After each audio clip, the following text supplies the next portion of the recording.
কেতিয়াবা যদি অকলশৰীয়া অনুভৱ হয় তেতিয়া এবাৰ সূৰ্যটোৰ ফালে চাব।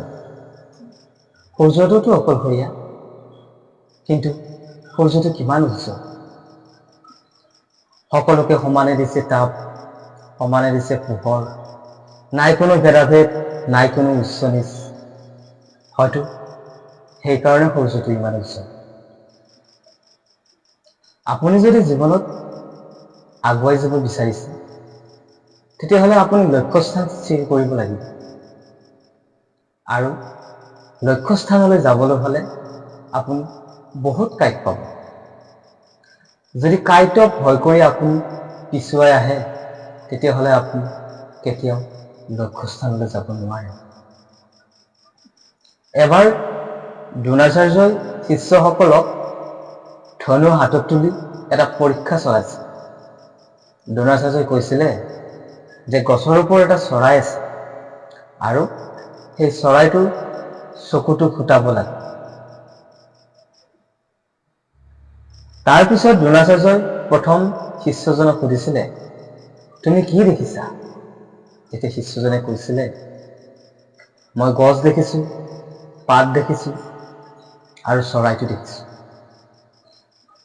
যেতিয়া অৰ্জুনক সোধা হ'ল তেতিয়া অৰ্জুনে কৈছিলে, মই মাত্ৰ চৰাইৰ চকুটো দেখিছো আৰু একো দেখা নাই। এই পৰীক্ষাটোত অৰ্জুন সফল হৈছে আৰু সেইকাৰণে অৰ্জুন বিশেষ।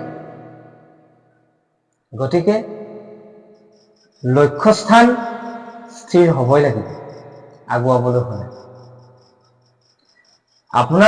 আমিও যিহেতু ভগৱানৰ সৃষ্টি, ভগৱানৰ সৃষ্টি কেতিয়াও বেয়া হ'ব নোৱাৰে। আমি বিশেষ। আমাক সকলোকে ভগৱানে একোটা অদ্ভুত টেলেণ্ট দি পঠাইছে, যিটো মোৰ আছে আপোনাৰ তাত নাই, যিটো আপোনাৰ তাত আছে মোৰ তাত নাই। গতিকে আমি সেই টেলেণ্টবিলাক বহিঃপ্ৰকাশ কৰিব লাগে। আমি আমাৰ তাত থকা টেলেণ্টবিলাক বিলাই দিব লাগে, কাৰোবাৰ সুবিধা হ'ব। যদি আমি আমাৰ টেলেণ্টবিলাক বহিঃপ্ৰকাশেই নকৰোঁ তেতিয়াহ'লে সেই টেলেণ্টৰ কি মূল্য আছে? আপুনি এখন লোৰ দা যদি ব্যৱহাৰ নকৰি মাটিত পেলাই থৈ দিয়ে, সেই দাখনত মামৰে ধৰিব। আপুনি যিমানেই ব্যৱহাৰ কৰিব সিমানেই ধাৰ উঠিব। আপোনাৰ ওচৰত 1 লাখ টকা আছে, সেই লাখ টকাটো আপুনি যুগ যুগ ধৰি বাকচৰ ভিতৰতে সোমাই থৈছে।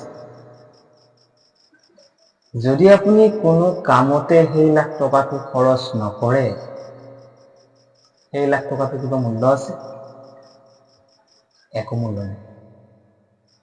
গতিকে আপোনাৰ তাত থকা প্ৰতিভা, টেলেণ্ট আপুনি উলিয়াই দিয়ক।